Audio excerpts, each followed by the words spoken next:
And amazing morning team MVP Eagles. My topic for today is all about data. Okay, ito ay training ni Press AM sa amin sa mga top 40 with sports car recently. And data means dry seasons, attrition, trials, and advancement. Can everybody comment data? Yan. Comment kayo, data. Ano ba ibig sabihin, mens, ng data? Ano bang meron dyan? Okay, so simulan natin. It is written in Ecclesiastes chapter 3 verse 1, to everything there is a season, a time for every purpose under heaven. So, ibig sabihin mga men, simply to say is, there's a season for everything. May season of harvest, may season of planting, meron din season of waiting, may dry season, may wet season, 'di ba? Sa ibang bansa, merong 4 seasons in a year. So may season for everything. And then, ito yung kailangan natin maintindihan. No one is immune to dry seasons. Yes. Wala pong nakakaligtas sa dry season. Lahat ng tao ay pwedeng maka-experience nito. Okay. Familiar kayo sa Apple na company? Yes or no? Siyempre, no? Lahat ng tao ata may Apple Apple product. Sino ba dito mga naka-iPhone, naka-iPad, naka-MacBook, o 'di ba? Alam nyo ba na ang Apple is dumating siya sa point noong 1997, weeks away from bankruptcy na siya. 'Di ba? Imaginein mo yung Apple na kilalang-kilalang kumpanya ngayon, muntik pa lang ma-bankrupt. So, kung titingnan mo, right now, ang Apple, thriving talaga siya. Ang daming bumibili. 'Di ba? Pero dumating pala siya sa point na may dry season din siya. But we all know na ang Apple becomes the first $1 trillion publicly listed US company. So from bankruptcy na muntik nang magsara to now a $1 trillion company. Ang layo, di ba? Parang ano siya, end-to-end na spectrum eh. Mababankrupt, pero ngayon $1 trillion. Ilan ang $1 trillion sa peso? Ang laki yan. Di ba? Ilan yan? Grabe, no? Another example. Familiar kayo sa Starbucks? Oh, alam naman natin yung Starbucks, kilalang coffee shop yan. Pero alam nyo ba, noong 2008, nagkaroon ng financial meltdown and naapektuhan ng Starbucks, they were forced to shut down 600 shops na hindi kumikita. So, pati pala Starbucks, may moments sila na hindi sila masyadong nagpo-profit to the point na kailangan nila magsara ng shop. Diba? Oh, another example, Nike.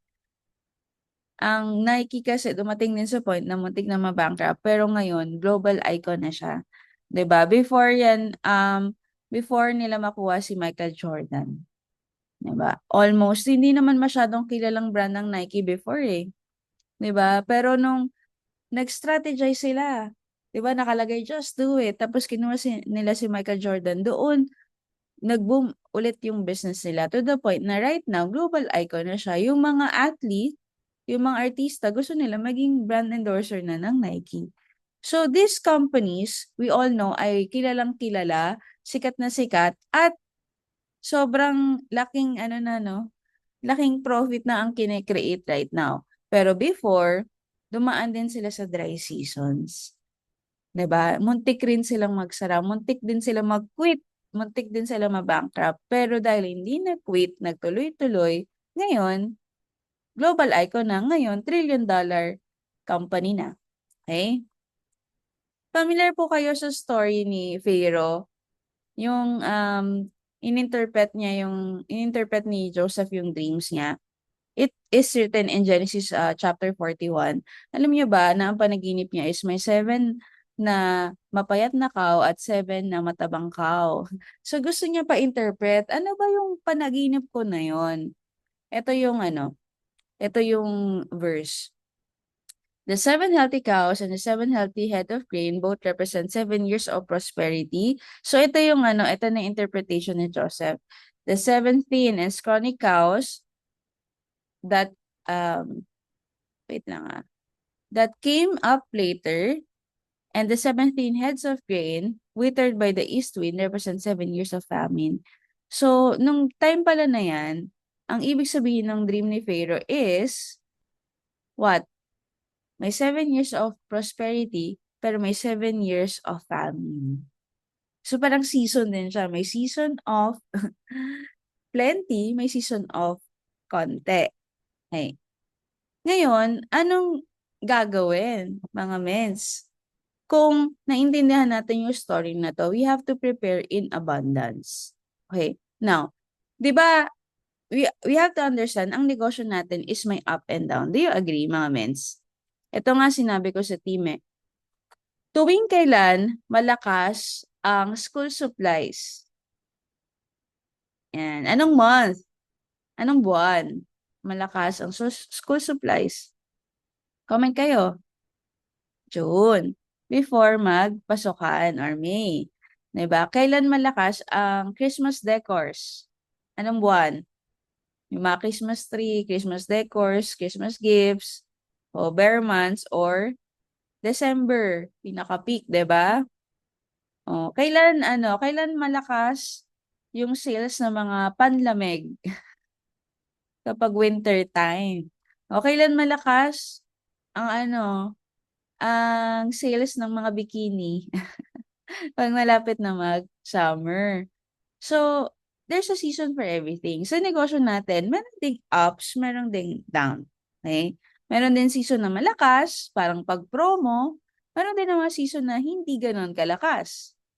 Okay? Pero, napaka-importante na kapag malakas, you need to prepare in abundance. Prepare ka pa din. Okay? Ito yung ginawa nila. During those years, Joseph gathered all the crops grown in Egypt and stored the grain from surrounding fields in the cities. So, ibig sabihin ng ginawa nila, lahat ng mga crops nila, inipon nila. Okay. Then next,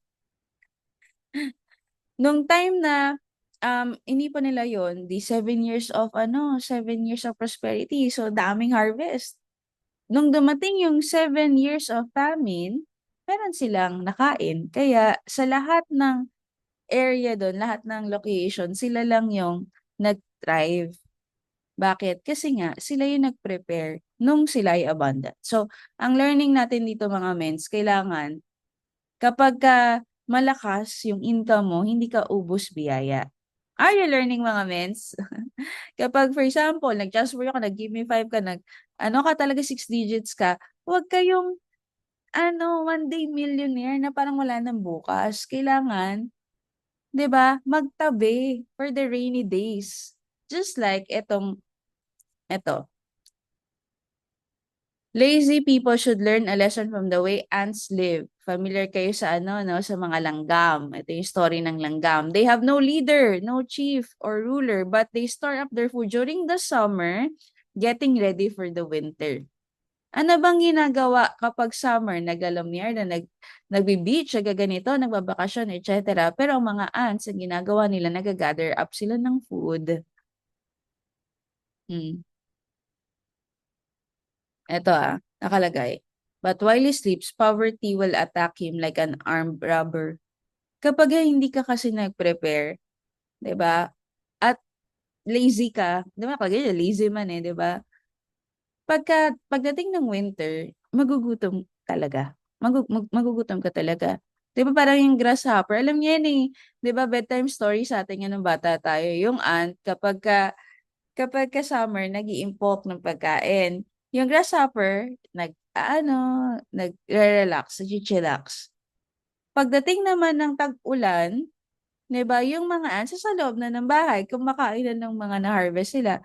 Pero yung grasshopper, nag-iisip pa lang siya kung saan siya kakain. Kasi, umuulan na.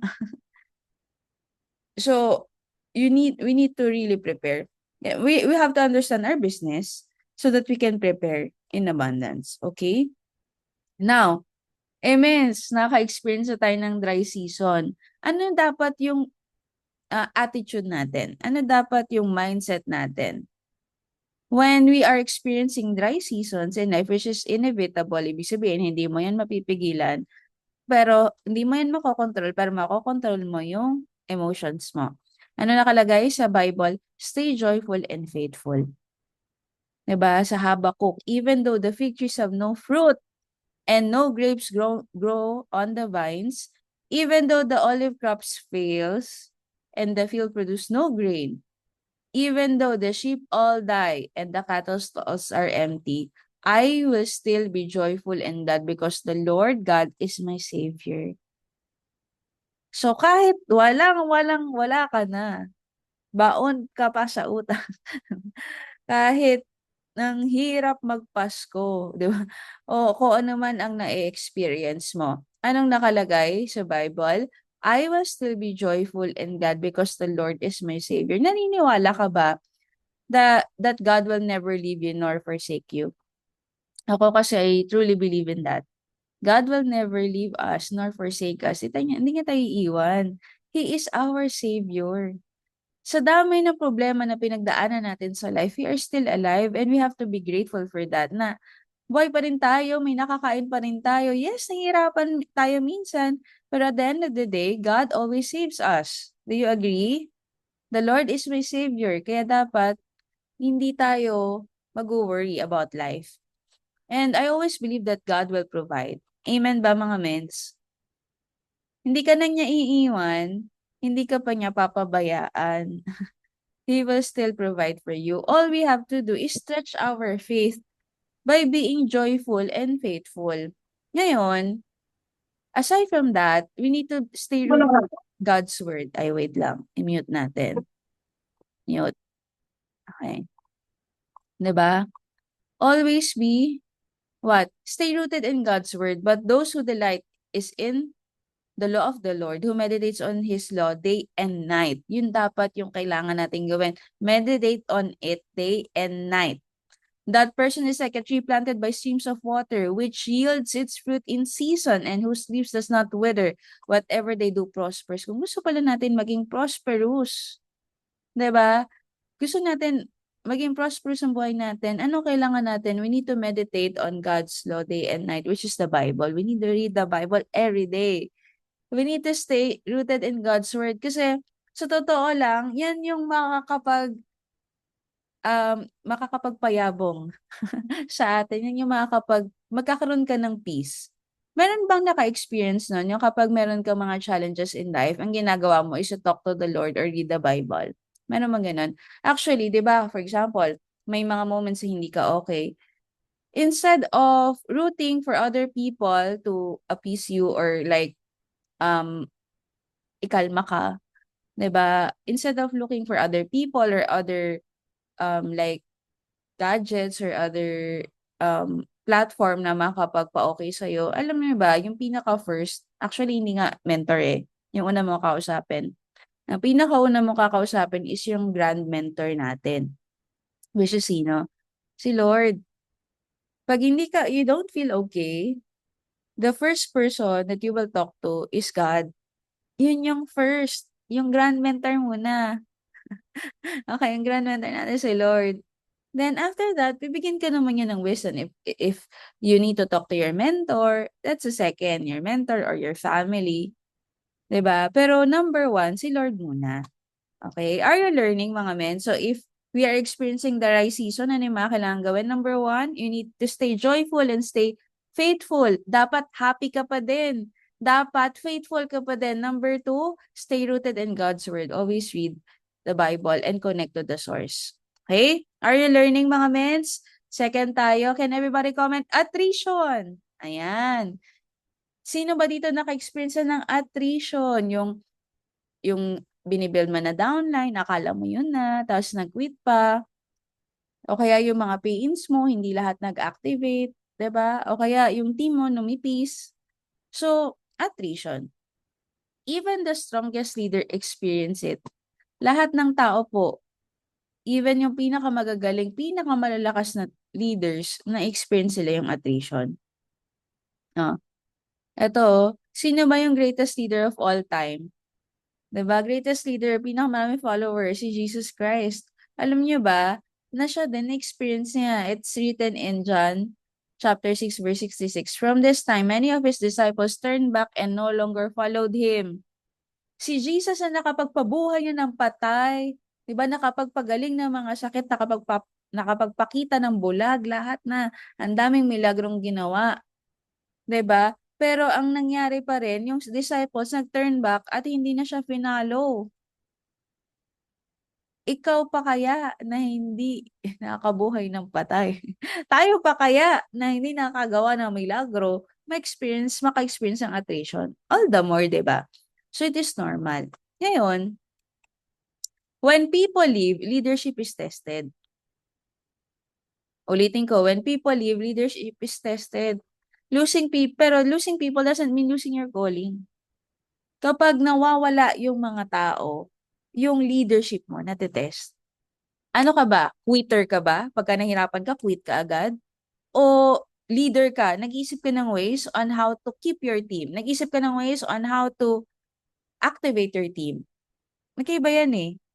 Losing people doesn't mean losing your calling. Hindi porket may nag-quit, hindi na to para sa'yo. Hindi na to ang calling mo. Okay? Are you learning, mga mens? Natututo po ba? O, nasa Bible din. Then Jesus turned to the 12. Ito yung response si Jesus, oh. Dito ako, baliw na baliw ko dito eh. Sa response na to eh. Ano sabi niya? Then Jesus turned to the 12 and asked, "Are you also going to leave?" 'Di ba? Yung mga disciples nag-turn back, umalis, nag-unfollow. Ang sabi ni Jesus, kayo, baka gusto nyo ring umalis. Ang lapit ng leadership, no? Ang ano niya eh, parang ang angas. Nabilib talaga ako eh. Confident ka kasi hindi ka na, hindi ka naman nawalan eh. Yung tao na umalis, yung nawalan. Kasi ikaw, pag tumuloy ka, makukuha mo pa rin yung eternal life, kagaya ni sinasabi ni Jesus sa time nila. Sa atin naman, sa negosyo, kung may nag-quit, tapos ikaw nagtuloy, ikaw may chance ka makuha yung pangarap mo. Yung mga nag-quit, hindi na kayo parehas. 'Di ba? So, dapat hindi ka yung parang, "Ay, nag-quit siya, dapat I am next." I am next ka sa pagku-quit, hindi gano'n. I am next ka sa success, hindi sa pagku-quit, okey? Not everyone who starts with you will finish with you, and that's okay. Hindi lahat ng kasama mo nagsimula ay kasama mo sa finish line, pero okay lang ngayon. That's okay. Kasi dati ako sobrang emotional 'no, kasi si Mentor Ikay, emotional ako, lahat ng bagay parang siguro kaya yung ibang mga mentors tinatanong, Mentor Ikay ba't parang nonchalant ka na lang sa life mo?" Or bakit parang okay ka na, okay ka lang? Kasi sa totoo lang, mga mens, nung nagsa-start ako sa business, hindi pa ako emotionally intelligent. Mababa pa yung EQ ko. Lahat ng nagko-quit iniiyakan ko. Alam niyo ba yun? Lalo na pagka DR mo or close mo, 'di ba? "Ano, bakit? Anong nagawa ko mali? Bakit sila nag-quit?"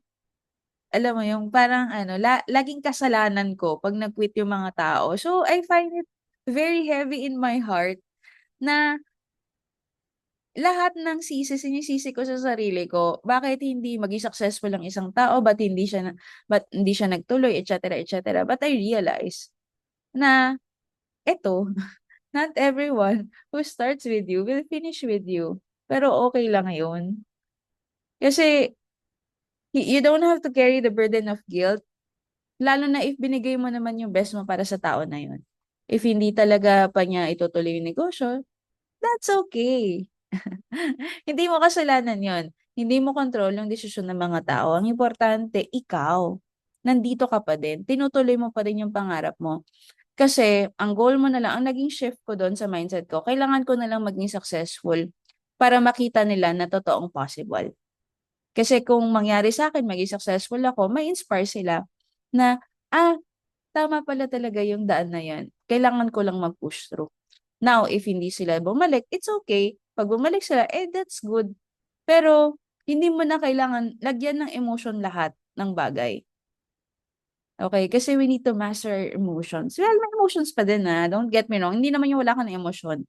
Pero, ang ibig ko lang sabihin, you master your emotions. Hindi na yung bawat taong umaalis, umiiyak ka. Hindi naman ganun. Kasi kailangan maintindihan mo na normal yon. Okay? Now, Familiar kayo sa parable of the sower? It's written in Matthew chapter 13 verse 3 to 8. Hindi ko na to babasahin. Pero ito yung shortcut version. Okay.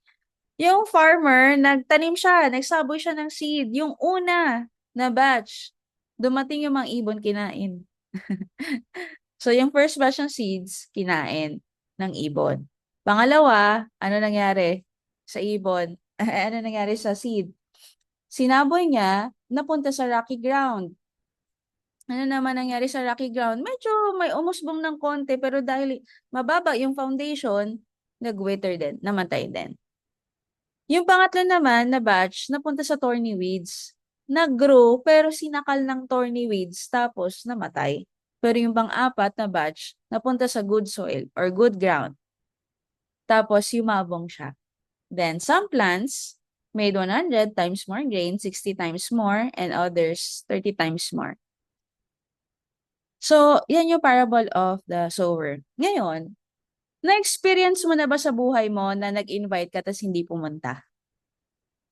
In short, na Indian ka. Meron ka ba na-experience sa ganun? Yung sabi pupunta, pero hindi tumuloy. O kaya naman sabi magpe-PE na, Jade pa, tapos hindi mo na makontak after.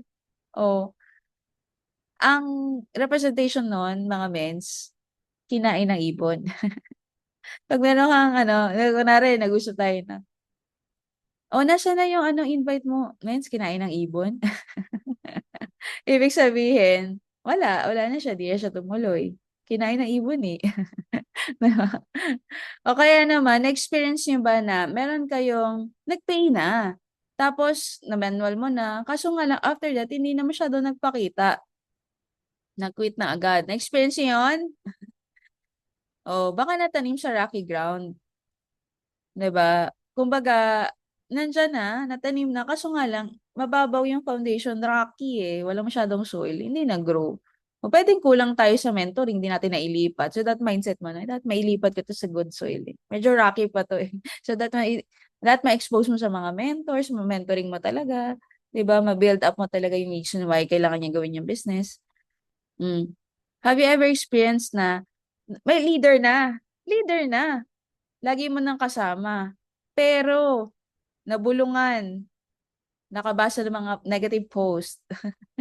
Tapos, naaning na yung utak niya, hindi para sa akin to. Ang nangyari, what? Nag-quit. Na-inspire mag-quit. Oh, anong tawag doon? Yung batch na yun, napunta sa thorny weeds. Okay. Yung leader niya, punta sa thorny weeds, tapos nabulungan, nakain. Nakain ng negative. Pero, meron at meron ding mga leaders na mag-grow sa good soil. Ibig sabihin, yan yung kasama mo. Now, my question is, saan ka nakatanim? Salamat sa Diyos at hindi kayo nakain ng ibon dahil nandito kayo. Pero nakatanim ka ba sa rocky ground? Nakatanim ka ba sa thorny weeds? Or nakatanim ka sa good soil? Tingin mo, good soil ka ba? Oh. Sa mga nakatanim sa good soil, merong malakas, merong parakas pa lang, merong super lakas. Pero at the end of the day, mga mentors, ang goal natin, all of us, matanim natin yung sarili natin sa good soil. Kasi naniniwala po talaga ako na ang ganda na I am worldwide. Do you agree, mga mentors? Maganda yung negosyo natin. Minsan lang pag nahihirapan tayo, iniisip natin yung ibang way. Pero honestly speaking, mahirap sa labas. Akala mo lang madali, pero hindi. Mahirap din kumita sa labas. Pero kung ito todo mo, 'di ba? Eventually makarating ka rin sa dulo, sa finish line, matatapos din lahat. Pero if divided yung utak mo, di ka walang naging successful sa isang bagay na divided yung utak niya. You have to have focus, 'di ba? So dapat mag-focus ka lang. Then itodo mo 100%. Now, we need to keep sowing. Some seeds will be lost, but your harvest will last. So, tanim lang ng tanim. Para dadating ang time, ani. Okay. So, tapos na tayo sa dry season, tapos na tayo sa attrition. Can everybody comment trials? Ito na yung pangatlo. Trials. Okay. Season of testing, not all are the same. Okay. Ito sa trials, i-breakdown natin, no? Meron tatlo kasing klase ng trials. So, number one is self-inflicted trials. Ibig sabihin, mga mentors, from the word itself, self-inflicted, ikaw ang may kasalanan. Tayo, ako ang may kagagawan. Complacency. Ano ba ibig sabihin ng complacency? Maaring dumating tayo sa point na masyado na tayong comfortable, kumikita. Yun ang problem eh. Nakita ko rin eh. Mabilis kasi kumita sa ayon worldwide. May just for you ka lang, mag-give me 5 ka na, malaki na agad yung income mo, di ba? But sometimes, we become complacent sa pagbibuild. Okay? Ganito kasi siya, mga mentors, we have to understand, ano ba ibig sabihin ng network marketing or networking? Ang goal kasi ng network, mag-flow. Okay? Yung makapag-build ka ng malaking organization sa left, malaking organization sa right. Paano magkakaroon ng malaking organization? Kailangan sa network, mag-flow. Kaso minsan, ang nagiging problem, since malaki kumita, hindi nagpa-flow. Kasi after ng 4 ng Just For You, stop na muna. Pag naubos na ang Just For You, tsaka hahata ulit. Nakita nga namin yung difference eh. Before kasi, nung walang money back, sa first company namin, kaya super sipag talaga, everyday, tok, tok, tok, tok. Alam niyo kung bakit? Kasi walang money back eh. Ang malaking way para kumita ka, meron kang left and right na magmamatch. So, ang focus mo, mag-build. Kailangan makapag-build ka ng maraming leaders. Left, maraming leaders sa right. Ngayon kasi, kapag ka 4 lang, 4, hindi mo, it takes years to build a person. So, hindi pwedeng 4 lang sa left, 4 lang sa right. Kailangan madami, mga mens. We need to go back kung ano ba talaga yung negosyo natin. People business to eh. So, sometimes, we become complacent na, okay na to, may income naman. Just like yung grasshopper, okay naman tayo. Tsaka na tayo, pagka rainy days, tsaka na tayo hahataw. Tsaka natin marirealize, kailangan pala nag-build. Dapat pala nag-build. Para pagdating ng time, meron pa rin ani. So, that's complacency. Another one is neglect. Oh, ano yung neglect? We forgot that sometimes it's a relationship building business. We neglect our time with our downlines na makapag-build ng relationship sa kanila. Ang nangyari, pay in, pay in, pay in. Pay in, pay in lang. Mga mens, pag pay in lang, hindi yun magtatagal. Ganito siya, para mas maintindihan nyo. For example, meron kang 10 downlines, pero hindi mo mini-mentoring. May isang mentor, may 5 siyang downline, pero lahat binild niya, mentor niya, tinuruan niya. Naging parang siya. Mga ano pa to, mga associate pa to. Tapos yung kanina, may 10 Jade. 'Di ba? Sa tingin nyo, long term, sino yung mas magkakaroon? Yung mentor na may 10 Jade? Or yung mentor na may 5 associate pero lahat yon parang siya na build niya? 10 o 5? Sige nga mga mens. Yung second na binanggit nyo. Yes, mentor Ryan. Yung 5. Yes. 'Di ba, duplication is the name of the game? Hi, Mentor Cheryl. Duplication is the name of the game, mga mentors. Ibig sabihin ganito, kung marami kang pay-ins, pero hindi mo naturuan, hindi mo na mentor, hindi mo man lang na manual, talo ka nung kakaunti yung pay-ins pero lahat built. Tandaan nyo slow is fast, fast is slow. Slow is fast. Mukhang mabagal yung 5 binibuild mo. Tapos nililate pa ng package. Pero fast yan in the long run. Kasi nakadevelop ka ng 5 ikaw. So, 6 na kayo. Ang kailangan natin matutunan is we should not neglect building people, teaching people. Kasi nasaan, minsan kasi fast-paced na yung life natin, no? Pain lang. Hindi. We have to build. We have to teach. Kailangan, may ma-build ka na parang ikaw. Yun yung goal mo. Kasi tandaan mo, bawat tao is like a franchise. Bawat tao sa organization mo, parang isang branch. 'Di ba?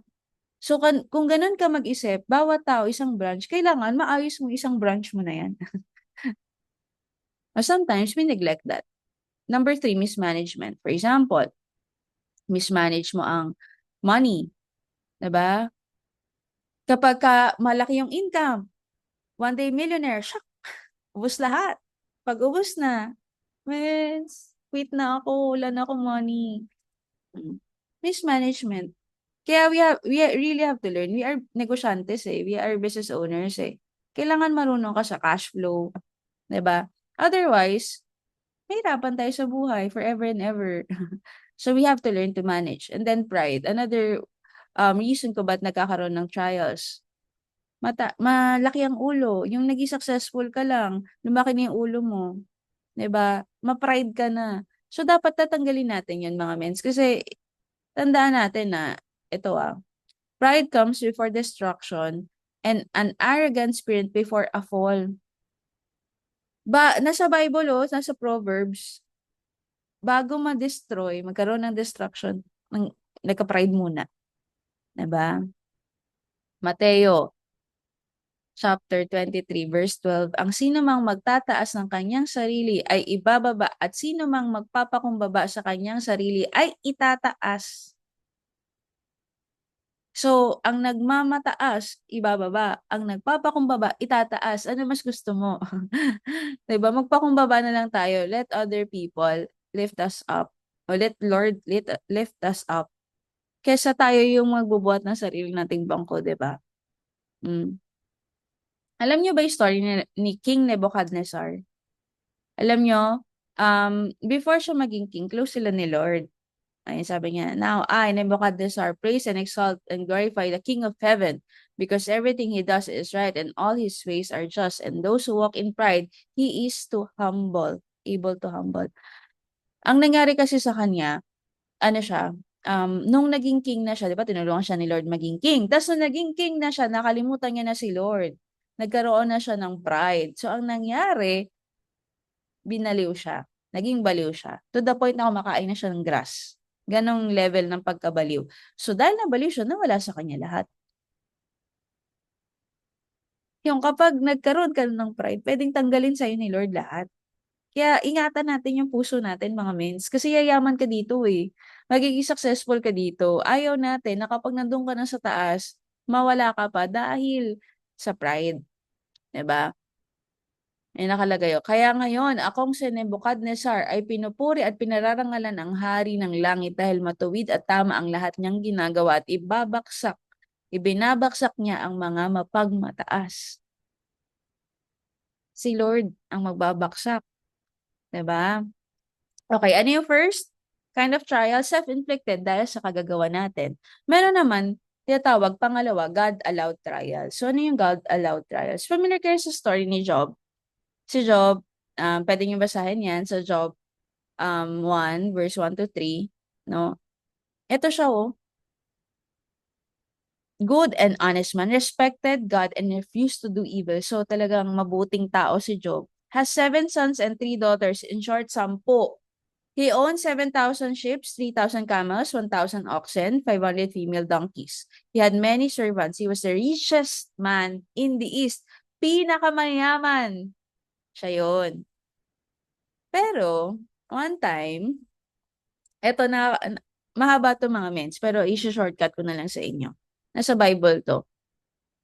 Dito ako nagulat eh. Nag-meeting pala si, ano, yun na nakalagay.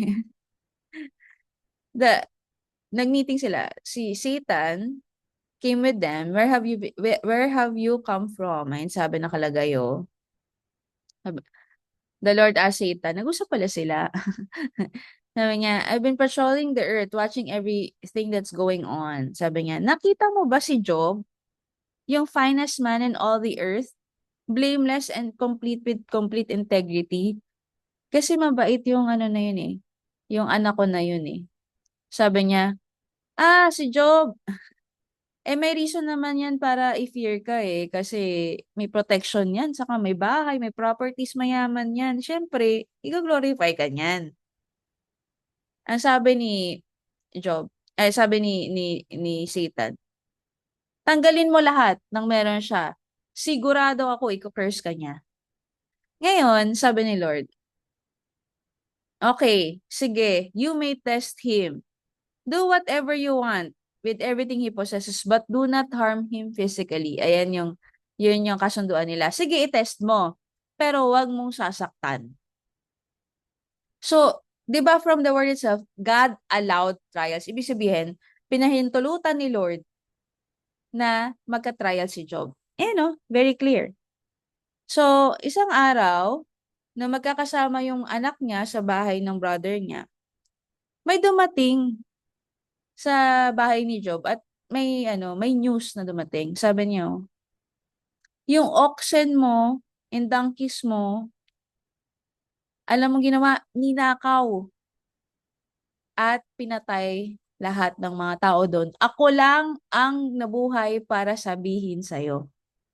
Alam nyo ba, hindi pa tapos magsalita yung nakatakas, meron ulit messenger na dumating. Ang sabi ng messenger, yung mga sheep mo, pati mga shepherd mo, namatay, nasunog. At ako lang ang nakatakas para sabihin sa'yo. Hindi pa tapos magsalita yung second messenger, dumating yung pangatlo, ang sabi ng messenger. Yung mga camels mo, ninakaw, pati mga servants mo pinatay. Ako lang ang natira para sabihin sa'yo. Hindi pa siya tapos magsalita, may dumating na pang-apat. Yung pang-apat ang sabi niya, ito yung pinakamalupit na news. Yung mga anak mo sa bahay ng kapatid mo, biglang may powerful wind. Inalog on both sides yung house. Nag-collapse, patay lahat ng mga anak mo. Ako lang ang nakatakas. Ako lang ang nabuhay para sabihin sa'yo. Imaginein mo, yung sitwasyon ni Job, nasa bahay ka, biglang may apat na news na dumating sa'yo. Lahat ng donkeys, nanakaw. Lahat ng sheep, namatay. Lahat ng camels nanakaw. Lahat ng mga anak mo, patay. Anong mafe-feel mo kung ikaw yung nasa sitwasyon ni Job? Di ba parang, nangyari, delubyo. Nawala lahat ng kabuhayan mo, namatay pa mga anak mo. Kung ikaw nasa sitwasyon ni Job, kung tayo nasa sitwasyon ni Job, hindi natin kakayanin, matindi yung pagsubok na yun. Talagang baka kinurse mo na si Lord. Pero, ito yung matindi. Ito yung reaction ni Job. When Job heard this, he got up, tore his clothes, and shaved his head to show his sadness. So, yun yung reaction niya. Then he fell to the ground and to bow down before God and said, after niya magwala, ang sabi niya, when I was born into this world, I was naked and had nothing. When I die and leave this world, I will be naked and have nothing. The Lord gives and the Lord takes away. Praise the name of the Lord. Alam niyo mga mens, nung napakinggan ko to, parang iyak ako eh. Sabi ko, parang dito makatotohanan. Instead of cursing the Lord dahil sa nangyari sa buhay niya, praise the name of the Lord pa yung sinabi niya. Grabe yung faith. 'Di ba? Nabuhay ako sa mundo na wala akong bit-bit, mamamatay akong walang kahit ano. Nagbibigay ang Diyos, nagtatanggal ang Diyos. Even after all of this, Job did not sin. He did not accuse God of doing anything wrong. Hindi niya sinabi na, bakit mo pinatay mga anak ko? Bakit kinuha mo kabuhayan? Walang ganun. Ngayon, eto na. Nag-usap na naman si Lord at saka si Satan. O, nakita mo ba si Job? O, di ba hindi nagkasala? Ang sabi ni Satan, skin for skin, a man will give everything he has to protect himself. Kapag inattack ang flesh and bone, sigurado ako, he will curse you to your face. Sabi niya kay Lord.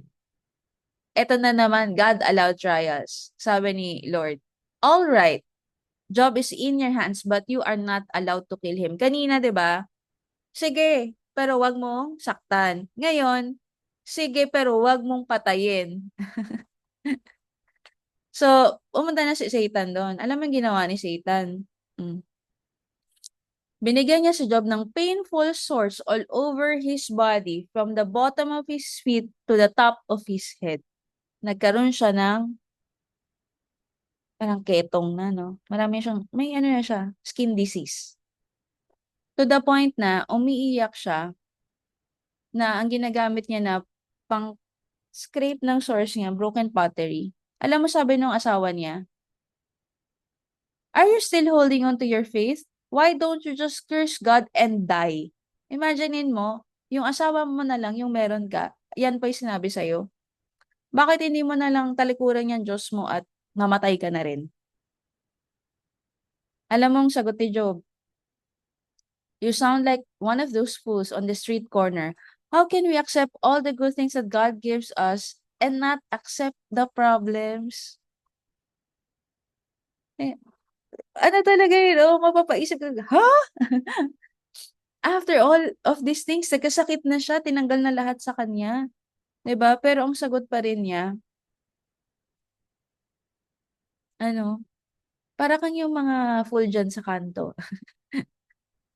Paano na makakapag-accept tayo ng magagandang bagay tapos kapagka hindi na maganda, hindi na natin ma-accept, 'pag problema na hindi natin ma-accept? Grabe yung ano niya 'no, yung faith niya 'no. So even after all that happened to Job, he did not sin. He did not accuse God of doing anything wrong. So ibig sabihin, hindi pa rin siya nagkasala. Tapos dumating yung mga friends niya, siyempre yung mga friends niya, sinasabihan pa rin siya na, "Bakit ano, grabe na yung nangyari sa'yo, namatay yung mga anak mo, wala ka ng kabuhayan, nagkasakit ka pa. Bakit faithful ka pa rin sa Diyos mo?" Even after minak siya ng mga kaibigan niya, ang ginawa niya, Job prayed for his friends. Instead na, "Ano pakialam mo, ito yung faith." Walang gano'n. Ang sabi niya, pinag-pray niya mga kaibigan niya. And that's the key. After praying for his friends, the Lord restored his fortunes. In fact, the Lord gave him twice as much as before. Why? He was able to pass the test. After that, na-restore ni Lord yung fortune niya. At matindi, doble. Yung binalik sa kanya, yung sheep na 7,000 naging 14,000, yung camels na 3,000 naging 6, yung oxen na 500 naging 1,000, yung donkeys na 500 naging 1,000, yung anak na 10 nagkaanak ulit ng 10. Means, ang ibig sabihin niyan, God can double your trouble. Dobling mong nawala sa'yo, pwedeng doblehin ng Diyos. Di ba na-imagine mo ba yung kayang gawin ni Lord sa buhay natin? For example, sample lang sample, baon ka sa utang 1 million. Nanalo ka ng project 001, 2 million. Double for your trouble. Grabe no? Pwede yun eh. Kunwari, nawala, may nawala sa'yo. Pwede niyang palitan eh. Nawalan ka ng, kunwari, meron kang 50 leaders, nawala lahat. Pwede niyang gawin 100. After, we just have to pass the test. Kailangan lang, magkaroon tayo ng faith, 'di ba? During the dry season, stay faithful, stay joyful, stay rooted in God's word. Magtiwala tayo sa Diyos. Because sometimes, if it's not self-inflicted trials, it can be God-allowed trials, something na hindi mo maintindihan, maybe God allowed it. Because He wants to test us. Di ba God tests before He invest? Kasi He's willing to invest double in us. So, kailangan, alalahanin lang natin yung story ni Job whenever we feel yung trials of this kind. Diba? Then yung pangatlo, ito yung pangatlo. It's called God preparation trials. Di ba ano yung first? Self-inflicted trials, kasalanan natin. We are too complacent. We neglect our business. We do not put time and effort to it. Tapos we pray na meron something na babalik sa atin na wala tayong tinanim. Di ba? Ano pa yung under ng ng self-inflicted? May pride. So, yun yung mga reasons kung bakit may trials tayo. Now, if may pinagdadaanan tayo, check first. Baka self-inflicted yan. Para maayos natin kung ano yung root cause. Pangalawa, pwedeng God-allowed trials. Parang nangyari kay Job. Okay naman siya. Faithful naman siya. Pero pinahintulutan pa rin ng Diyos yung trials na yun. Pero yung pangatlo, pwedeng ito rin. God preparation trials. God test before you invest. Okay, ano ibig sabihin ng God preparation trials? If you know the story of Joseph the Dreamer, nasa Bible yan, di ba? Na naginip siya na 7 stocks nagbabaw, yung stocks nagbabaw sa kanya, 'di ba? Sa isang malaking stock which is representing him. Mm. And yung dream niya, sinabi niya sa mga kapatid niya. So sabi ng mga kapatid niya, ayan yung stock niya nag-stood up while all of your stocks made a circle around mine and bowed down to it. So parang nag-bow down daw eh. Ngayon, nainis yung mga kapatid niya, 'di ba? Ganun. So, ang ginawa sa kanya, binenta siya as a slave and then napunta siya sa Egypt and then ang dami niyang pinagdaanan. Nagkagusto sa kanya si Potiphar's wife, 'di ba? Tapos hindi siya nag-okay. Ang ginawa sa kanya, sinabihan siya na pinakulong siya at sinabi ng rape siya kahit hindi naman. Naakusahan siya ng rape siya pero hindi naman. So nakulong siya, then yun sa kulungan, 'di ba, may nakakilala sa kanya, nakapag-interpret ng dreams to the point na nakarating din sa ano. So, yun yung shortcut version ng story ni Joseph the Dreamer. Pero, ano yung matututunan natin doon? Okay. God shows you your destiny but not the full journey. Sometimes, ipapakita niya sa'yo, for example, diamond ka. Pero yung ways para makapunta ka sa pagiging diamond, hindi pinapakita sa'yo ni Lord. O crown alpha mentor ka. Or top 1 earner ka. Whatever it is, God shows you your destiny but not the full journey. Kasi kung nakita ni Joseph the Dreamer, yung pwedeng mangyari sa kanya, magiging slave siya, makukulong siya, magiging, akusahan pa siya ng pagiging rapist. Alam mo yun, kung nakita niya yun, baka hindi na siya tumuloy. Wag na lang. Ang dami ko palang pagdadaan, ang hirap pala niyan. Pero, hindi eh. Parang ikaw, 'di ba? For example, pinakita sa iyo first Crown Alpha mentor ka ng I Am Welded, pero ito yung pagdadaanan mo. Mababaon ka sa utang, 'di ba? Sasakit ang ulo mo sa mga leaders mo, etc., etc. 'Di ba parang, wag na lang. Okay naman na ako. Kaya nga, God shows you your destiny but not the full journey. Pero ito yung kailangan matandaan. Consider it pure joy, my brothers and sisters, whenever you face trials of many kinds, because you know that the testing of your faith produces perseverance. Let perseverance finish its work so that you may be mature and complete, not lacking anything. May pinagdadaanan. If you're in the midst of the trials, consider it pure joy. Bakit? Kasi nag-produce ng perseverance. Yung perseverance, yan yung makakapagpatapos sa'yo. The journey is where God shapes your character to match your calling. Mga mens. Yung journey kasi natin papunta sa success. Diyan tayo hinuhubog ng Diyos. Diba? Blessed is the one who perseveres under trial because having stood the test, that person will reach the crown of life that the Lord has promised to those who love Him. It's written in James chapter 1 verse 12. Ito yung actually one of my favorite verses. Kasi maintindihan mo dyan, no? Persevere, kailangan mo na mag-persevere when you are in trial. Kasi may promise si Lord para sa mga nagmamahal sa Kanya. Diba? God test before you invest is very true. Until the time came to fulfill his dreams, the Lord tests Joseph's character. Kaya ang dami niyang pinagdaanan before siya maging second in command. Diba? Yun yung magbabow down yung tao sa kanya eh. Parang ka na, almost king ka na, diba? Pero, ang dami yung pagdadaanan para makarating doon. God reveals the destination but hides the preparation. So, minsan, may pinagdadaanan tayo sa buhay. Maybe God is preparing us for something unimaginable. Lord, bakit kaya ganito yung nangyari sa buhay ko? Pwede mong isipin na maybe you're just preparing me for something bigger than myself. Diba? He has made everything beautiful and appropriate in His time. Kailangan lang magtiwala tayo sa Kanya. In everything you do, put God first and He will direct and crown your efforts with success. Alam niyo ba, dito ako na-amaze mga mense. Pagka nakakakinig ka ng testimony sa I Am Worldwide, alam niyo ba na ano, laging ang sinasabi ng mga mentors, nag-pray ako kay Lord. Hindi ko alam kung napapansin niyo yun. Before ng breakthrough may ano talaga, napansin ko 'to kay yan, shoutout kay Mentor Geraldine, na ano nang nandito siya sa bahay ta's nag-sharing siya sabi niya, "Mens, baon ako sa utang nung time na yun, pero ang ginawa ko, I put God first." Talagang kumapit siya sa Diyos to the point na tapos yung utang niya, right after that, on the day itself, nanalo siya ng 800,000. 'Di ba narinig niyo yung testimony ni Mentor Geraldine?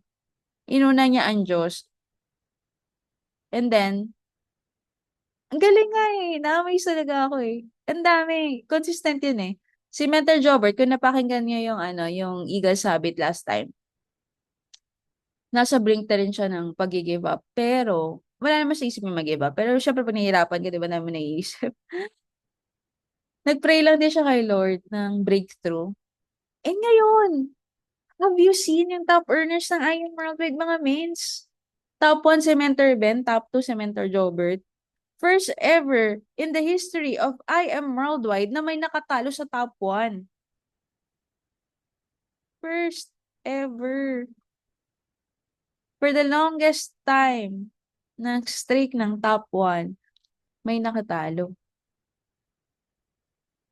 And yung testimony na napakinggan ko rin from them, nag-pray lang din sila kay Lord. Put God first and He will kapit ka sa Diyos, hindi kapit ka sa ibang tao, kapit ka sa kapitbahay, kapit ka sa kung sino man, hindi.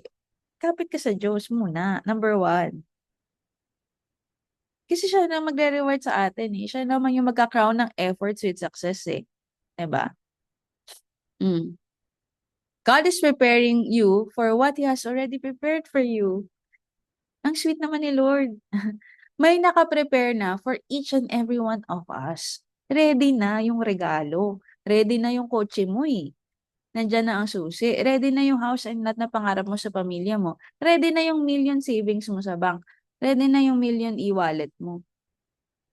But, pine-prepare ka muna niya para sa mga na-prepare niya para sa'yo. Ang sarap sa pakiramdam na there is something that God has in store for you and me. Ang sarap sa pakiramdam na, ay, meron nakalaan for us.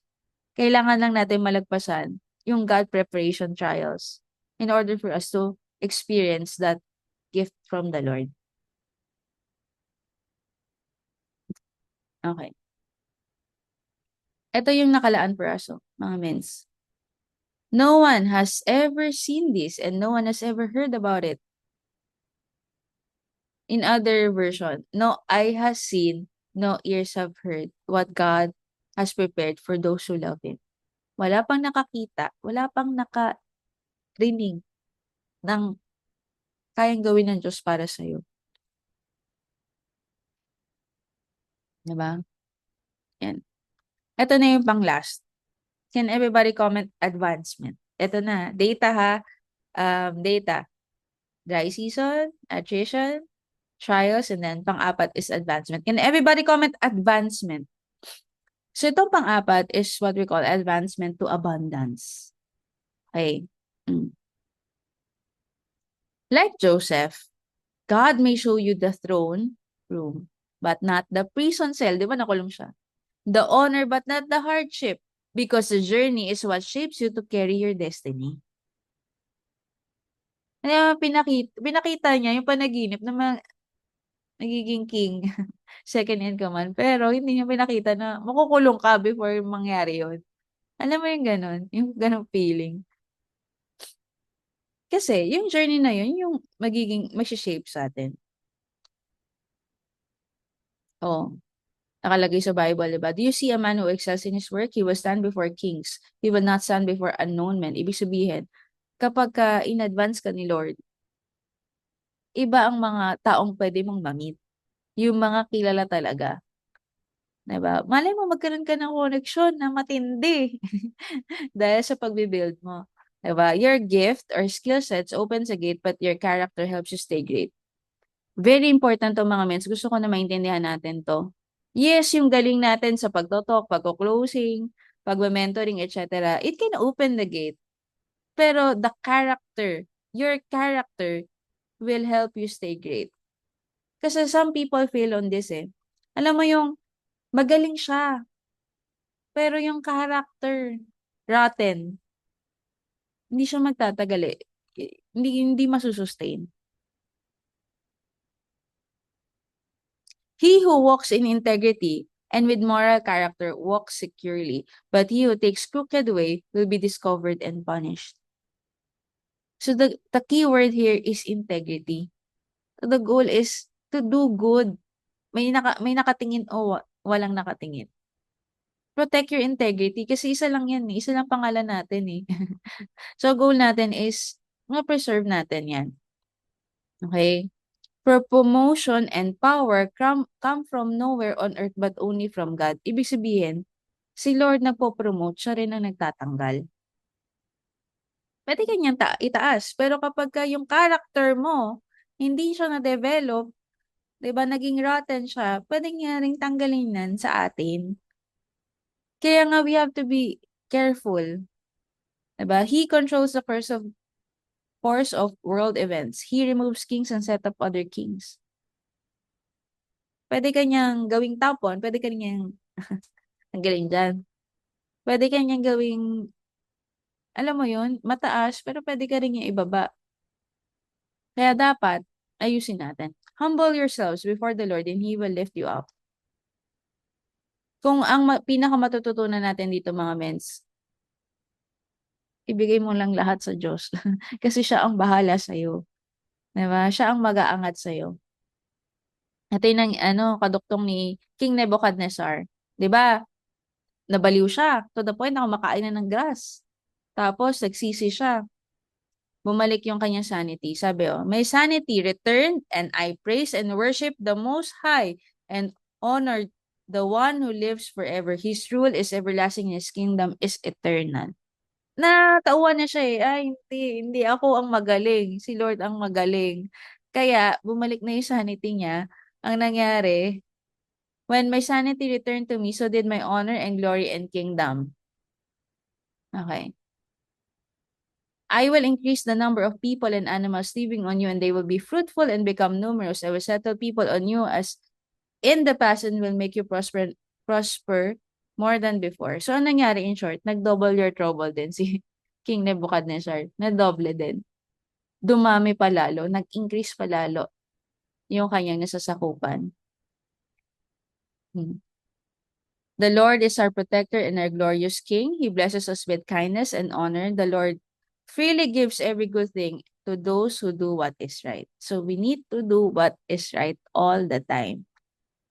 Whoever can be trusted with very little can also be trusted with much. So before kasi tayo bigyan ng malaking organization, kailangan kung ano man, meron kang isa, dalawa, tatlo na downline, payabungin natin, i-handle natin na maayos para dumating sa point na mas malaking ibibigay sa'yo. The same with money, meron kang konti, palaguin mo. 'Di ba? Para eventually, God will trust you with more. Ayusin mo mag-handle. 'Di ba?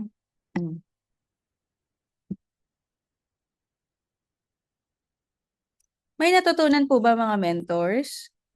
Ayan. Tapos na pala, no? So the goal is really to understand that there is dry season, there is attrition, we can experience trials, but at the end of the day, the Lord can advance us. He has the ability to promote us. Kailangan lang magtiwala tayo and we need to stay joyful and faithful and rooted in God's word in the season of dry. So with that, thank you so much, Team MVP Eagles.